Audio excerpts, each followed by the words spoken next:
My father was born in the fall of 1937 in Hamilton, Ontario. He was the third child of Hubert and Edith Eastwood. His generation is known as the Silent Generation, the children of the Great Depression and World War II. They grew up in a time when the values of hard work, loyalty, and frugalness were highly regarded. The family moved to Peterborough when Alex was young, which is where he grew up with his sister Barb and brother John. With his father off fighting in the war and his mother left to raise 3 children on her own, he naturally developed close relationships with his siblings. Barb, the big sister, looked out for him, and John, closer in age, ended up being his friend, rival, and partner in crime. They used to put a magnet on a string at the movie theater. So because there was a fountain in the lobby. And the magnet, he says, it only picked up nickels, so he just got all the nickels out of the phone. Did you know your dad used to be an entrepreneur even as a little guy? Like he was, he and possibly John, but they had figured out that Wrigley's gum, if stuck to the end of a stick, you could stick it down the grate in the window grates that were along the sidewalk in Peterborough back then, and the loose change down there, and they would stick it down and pull up the loose change. And they'd done this for a while, and then they wrote Wrigley's to tell them it was the best gum for doing that, and they sent them a whole package. Yeah, I found the letter in his did you? files. Did you really? Yeah. Although That's I don't think that's what the story was on the letter. okay. Well, that's what they were doing. I don't know what the story was. No, I think the story was actually used it to patch a canoe. That's what I remember too. They may have done that too. I remember this change thing too, but I remember that more as the local cop or something kind of brought them home. This wasn't acceptable behavior. One story I remember Mom used to tell, and this would involve John and Alec, and I don't remember which one was the instigator, but she said one time they came running in the front door with an air rifle and threw it down the basement stairs and said, "If the police come, you haven't seen us," and they ran out the back door. Oh yes, they had a pellet gun. They were allowed to shoot whatever they wanted in the woods, but they had to bring it back, and my grandmother would clean it, and they had to eat it. So if they got a squirrel, she would cook the squirrel. I think he's actually eaten, what was it? He told me, he's like, they don't taste very good, but chipmunks or red squirrels. Yeah, Mom was awfully fond of Alec. Alec was pretty much walked on water as far as Mom was concerned. The thing that really stands out for me is when she was really in her final stages of Alzheimer's. Alec had been there, and Mom was kind of in and out of it, mostly out of it. But just as Alec was leaving, she looked at Bernie and she said, "That was my brother," and which was pretty amazing at that stage. She didn't know who any of us were, but those memories stick for a long time, and he was very important to her.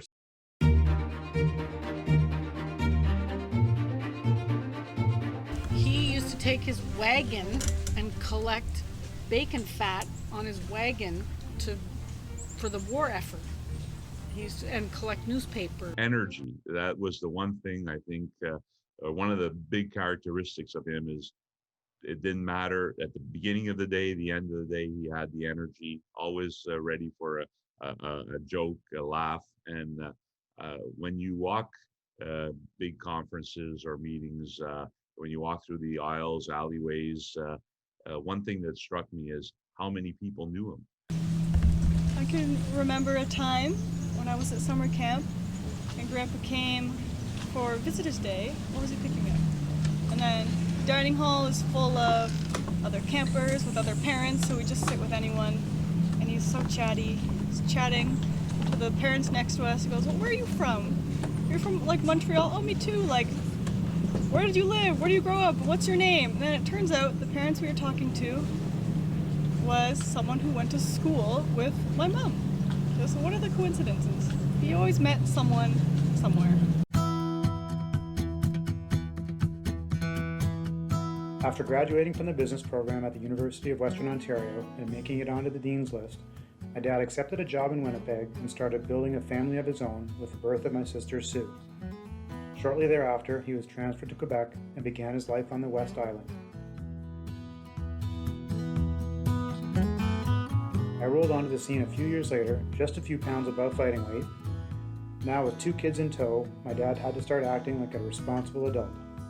He had a little sports car or something, didn't he? An Austin Healey Sprite or something like that at the time. He had a Peugeot with a sunroof, and he let me stand up and look out the sunroof when we drove along Don Mills Road. I still remember that. And I bet you that he encouraged me to do that too. I probably didn't even think of doing that. Dad wasn't angry very often, but one time he did get angry. Do you remember what happened? No. So there was a bird that was like a top find, and he was pretty excited, but he needed to make sure that it was what he actually thought it was. So he was going to consult the field guide. At the same time, Sue was locking me in the outhouse, and I wasn't very happy about it. So I'm like slamming on the door, "Let me out of the outhouse!" And of course, the bird flies away. I think he got to enjoy a lot of the finer things in life, and there would be many a man that would look at Alec's life and think that he was blessed. Right? 2 great kids, come on, grandkids, great grandkids.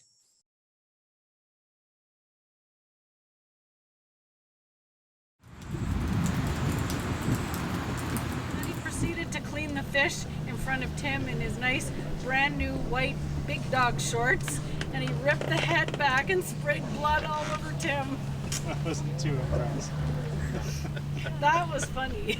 Your dad came up to visit one time, and he caught, a couple of impressive pickerel, I guess they were, and said, "I'm gonna, make them up for us for breakfast." And, I was whatever, 9 or 10, the idea of fish for breakfast wasn't exactly high up on my list. And I remember watching your dad, clean and gut the fish. And like, if I hadn't been enthusiastic before, I was now completely creeped out by this. But I will say, your dad, cleaned and filleted the fish. He battered them and prepared them. And as much as I had been thinking, I don't know if I'm up for this, it was delicious. I've got a picture of Alex catching a mackerel, a big mackerel. It was a beauty.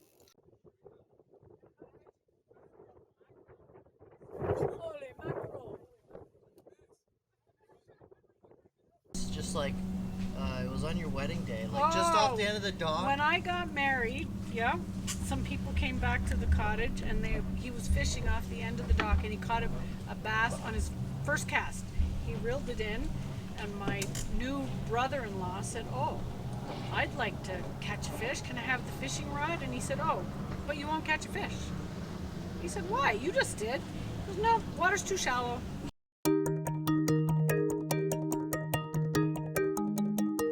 He had unbelievable card luck from as far back as I can remember.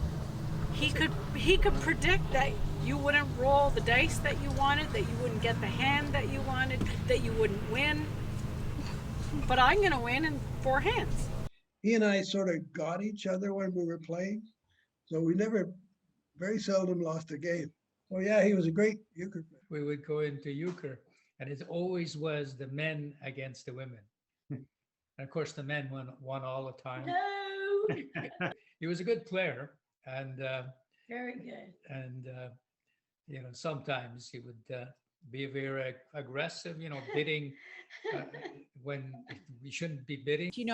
He was infamous for, he wanted to be the one in charge of, he would deal, he would not make the rules, because euchre is euchre and you can't change the rules, but he just loved orchestrating the whole night, the cards, the food. Up at the cottage, when Uncle Alec came to visit, any previous benchmark for cribbage or cards kind of got blown out the window. And Uncle Alec could add up my hand in cribbage, his hand, before I even knew sort of what my own tally was.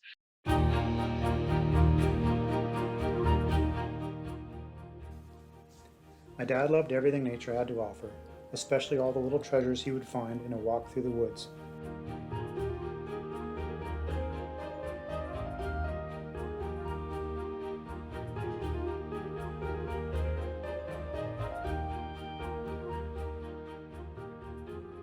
He enjoyed being on the water in a canoe or sailboat. He also loved to golf. He and I played dozens of rounds together at Braeside Golf Club in Centerville, where we would finish each round with a spirited putting and chipping competition. He even got to play some of the most prestigious golf courses in the world.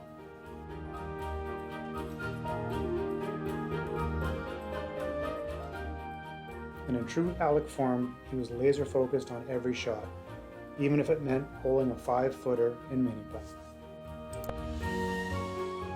Like I went on him with a canoe trip up the falls for a day, and then I guess he left the bag open because I remember seeing his watch and everything sort of like spilled out, and I was like, he lost his glasses in there, and I was like, oh, he thought he'd never get them back. So I frantically searched in there thinking I wouldn't get anything, and I actually was able to find them. So that's what was kind of surprising. He actually ended up buying a book for me, like a weather book or something. I was like, oh, I'm amazed. He's like, you saved me like $300. We're getting a new prescription and everything, so thank you.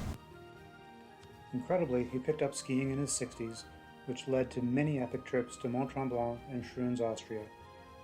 On one of his ski trips with some old friends, I think he won a ski race, but don't quote me on that. But he was definitely most happy at his home away from home, the family cottage on Stony Lake, where the Eastwood family has enjoyed almost 100 years of the beautiful sights and sounds.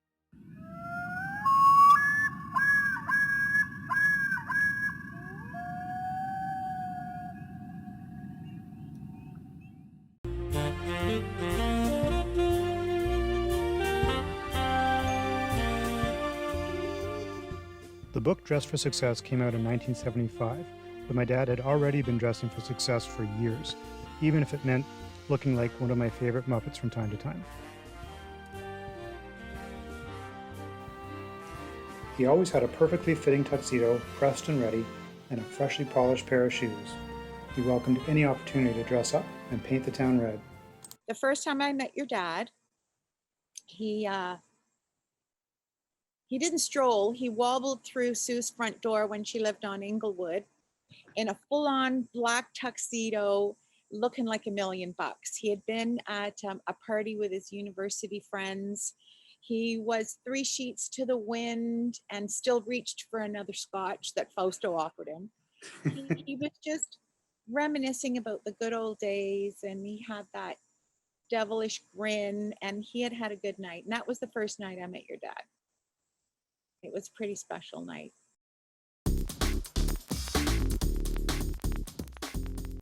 So we're going to go to the cottage where I spent a lot of time with Alec. And one time in particular, I remember waking up early in the morning and I walked out to the living room and there's Alec standing butt naked looking out. Alec, what are you doing? Oh, I'm just standing around. Why are you naked? Because I can be.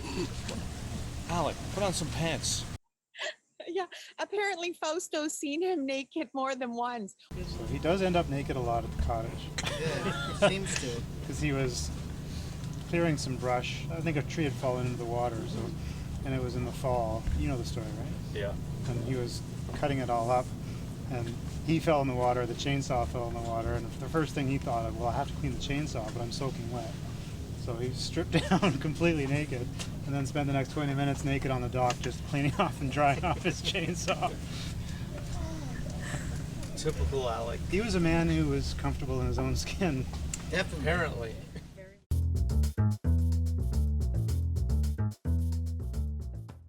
I think he's more of a listener than a talker. But in the terms of success in life, I think he was very successful, not just in terms of income, but in enjoying life. I met Alex in 1980 once I started with Russell Craft, and he called. Immediately he became my friend and old brother, because when you're arriving from came in 1978 from the communist regime, and I really didn't know too many people here. And Alex really became my guide, how to go through this tough time, and helped me a lot. Time I came to know Alex later in his life, I actually met him, I think, in the late 90s, but actually got to know him a lot better in 2002 when a small group that I was involved with bought Barrel-X, which was Alex's company at the time, from Alex, and Alex stayed on as actually pretty well running the company for a number of years and showing me the ropes and introducing me to people. And then when we created Valio Pharma shortly thereafter, Alex became a shareholder of that. So we were in a sense partners up until the very end. But what I would say about Alex is, as probably everyone on this video will say, is he was a friend. He was a friend to everybody. He was an encyclopedia of the pharmaceutical business in the days before the internet, where information wasn't readily available at your fingertips. Your fingertips were Alex Eastwood. You'd call him up and he would know what was going on.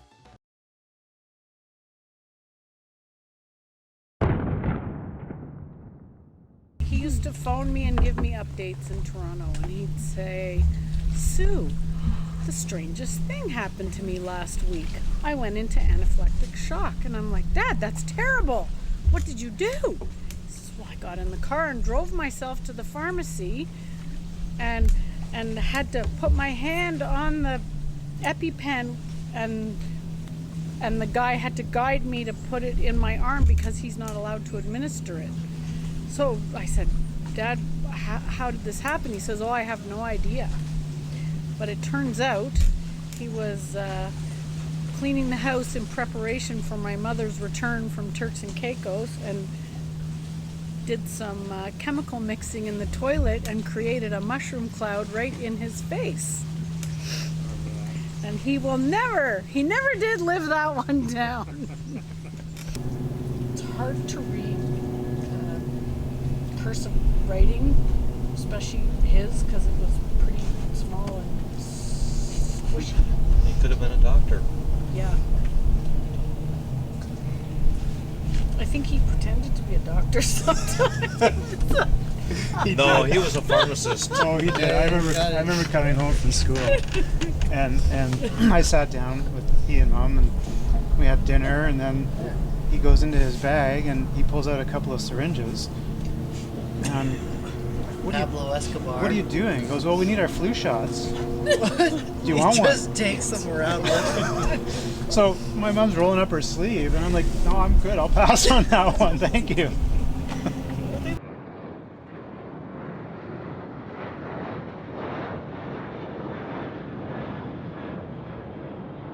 Yeah, we had the pleasure of enjoying Alec traveling with Gay in different countries. That was kind of nice. And whenever we'd go on these conferences away for 3-4 days, and especially in Europe, he'd always make sure he brought the nuts. So we could always go to his room, and there would always be drinks and nuts and cheese. And we could always have, but once in Belgium, it was in December, and his hotel room was a very nice hotel in Belgium in the square.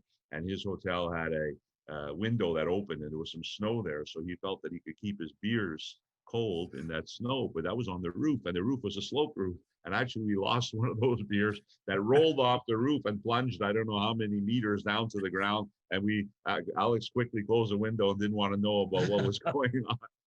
Gramps and Uncle John went to Europe on their own.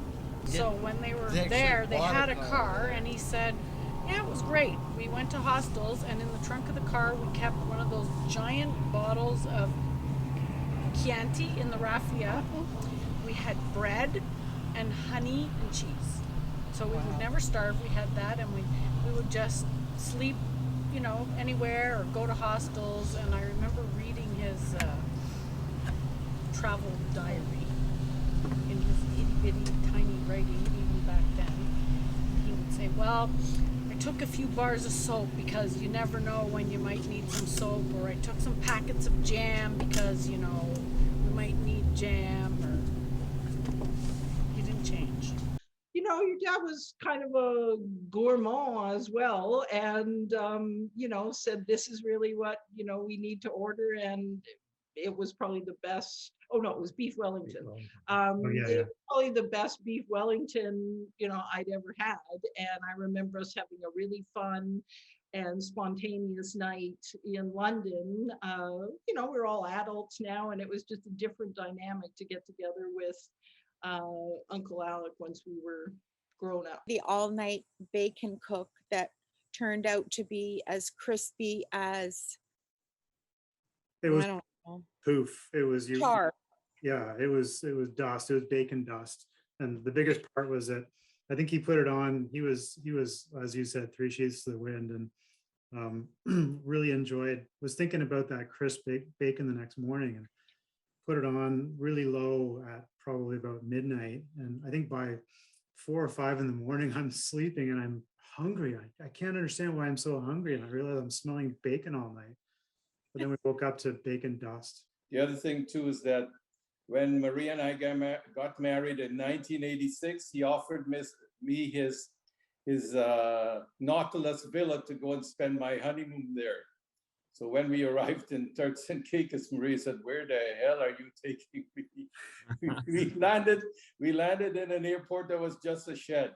But when we got to the place, what a beautiful place and stuff like this. We had a wonderful time. He had a bottle of champagne there for us and everything. Did you go on a trip with your dad? I didn't do one of those trips. The only one I really did was the Austria trip. That was a memorable trip too. It was. Oh yeah. What did you break? Nothing. I was smart. No, didn't we go somewhere where you? That was a Tremblant. That was Tremblant. Oh. Yeah, I separated my shoulder at Tremblant. Jeez. A bit of a reputation, right? Anybody that went skiing with your dad would come home with some kind of a broken bone in their body. Yeah. And a hangover. Yeah. These shoes are terrible. We all crashed, hey? I think I might have broke a rib.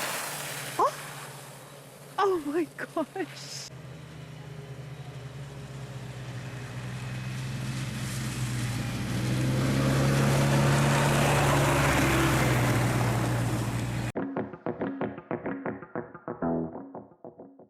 I'll never forget his little grin and his eyes sparkling when he had a private joke moment with someone, and I'll never forget that little grin and the eyes just sparkling at you. He was mischievous. Yeah, he was funny, man. He had a little bit of a crooked, sexy grin. I know he was mischievous. I didn't see that, but I saw the grin most definitely.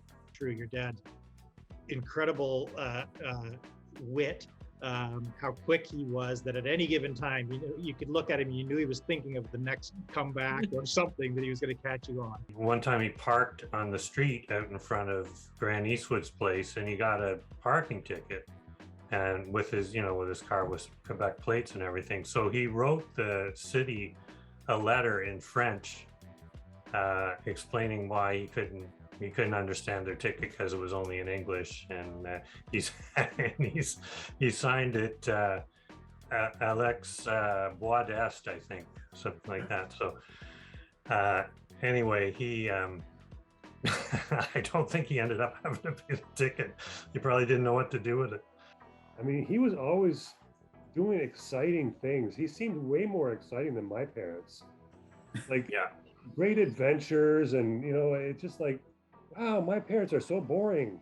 Look, Alec is so exciting. And one of my most favorite memories of Alex would be from a party we had the night before our wedding. It was really the first time I think our two families were in the same place, so I was a bit nervous. My stepmother, Angel, was sitting at a table with a relative of ours from Australia, who I had only met a few times myself.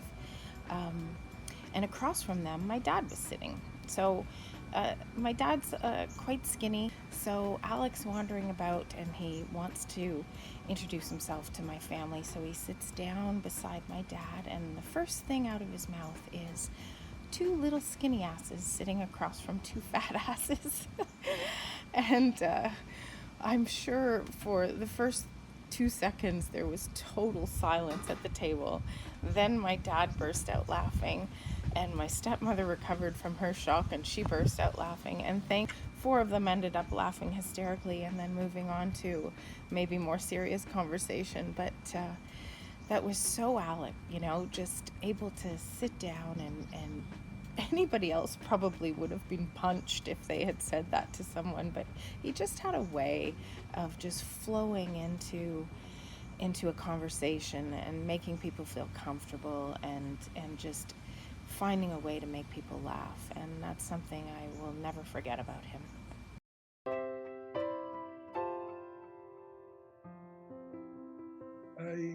I really was glad that he came into my life.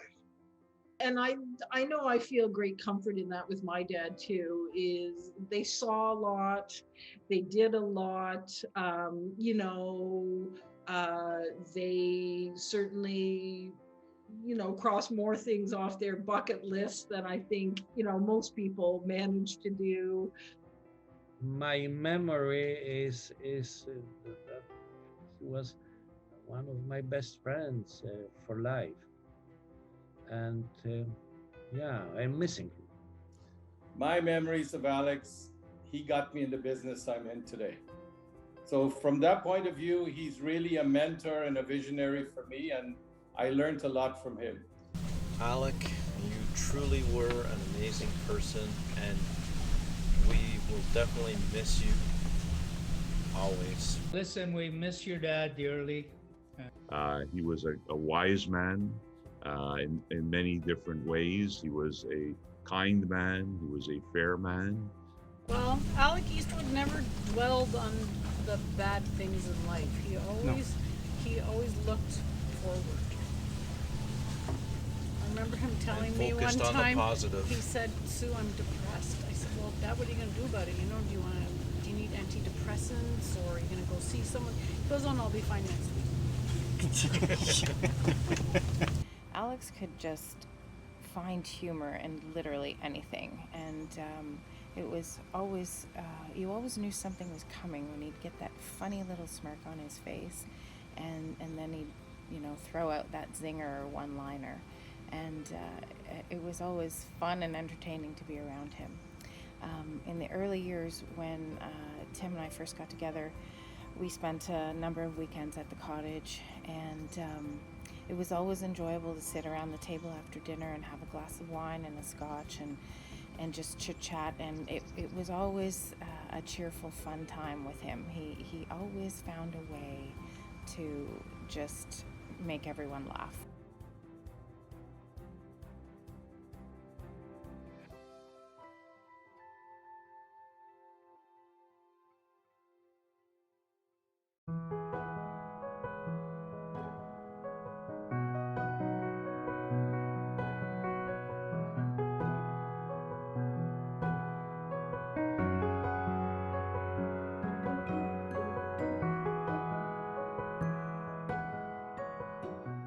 This should be single malt scotch, but I'm all out. Let's have a toast. Yeah, we'll toast every September when we make wine. I Cheers, still buddy. have stuff I want to ask you. Cheers. All the best to you. To your dad. Cheers. Yeah, cheers. Yeah, my friends have just said ahead of me, good memories, a lot of fun with Alex, and you know, we do miss him. We miss him all the time. He was just such a lively man, and I hope he's in a better place now, and that one day we'll, in the distant future, we'll meet up with him again. Say hi, Grandpa.